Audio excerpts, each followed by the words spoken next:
Game changer teaser చూసారా? చూసానన్నా. మీరు ఎవరు ఫ్యాన్? నేను ప్రభాస్. మీకు ఎలా అనిపించింది టీజర్? చాలా బాగుందన్న, ఐ లైక్ ఇట్.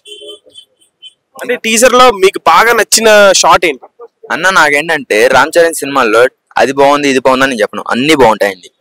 ఎందుకంటే నేను ప్రభాస్ ఫ్యాన్ అయ్యండి, రామ్ చరణ్ ని పొగుడుతున్నా ఏంటి అని అనొచ్చు, చాలా మంది చూసేవాళ్ళు కూడా అనొచ్చు. కానీ టాలెంట్ అనేది ఎవరికి ఏం చెప్పలేము. టాలెంట్ ఎవరికుంటే మనం దానికే సపోర్ట్ చేస్తాం.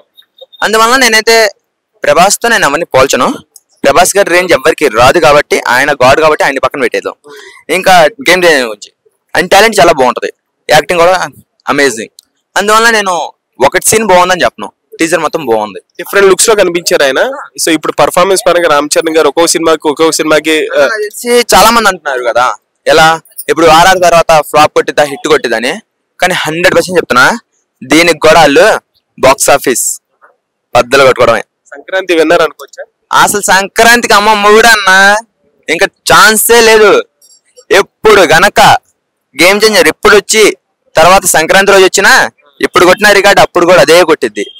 ఎందుకంటే మనకి వదిలిన 2 నిమిషాలకి ఆటికే రూమర్స్ ఇట్లా పెరుగుతున్నాయంటే ఇంకా సినిమా వస్తే ఇంకేం చేస్తుందండి బాక్స్ ఆఫీస్ కి బద్దలే. యాక్షన్ ఎలా అనిపించింది మామూలుగా?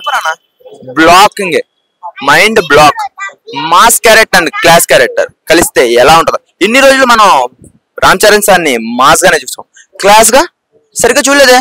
ఈ సినిమాలో క్లాస్ ఉంటది, మాస్ ఉంటది, మసాలా దంచి దండ మీద ఆడేయడమే.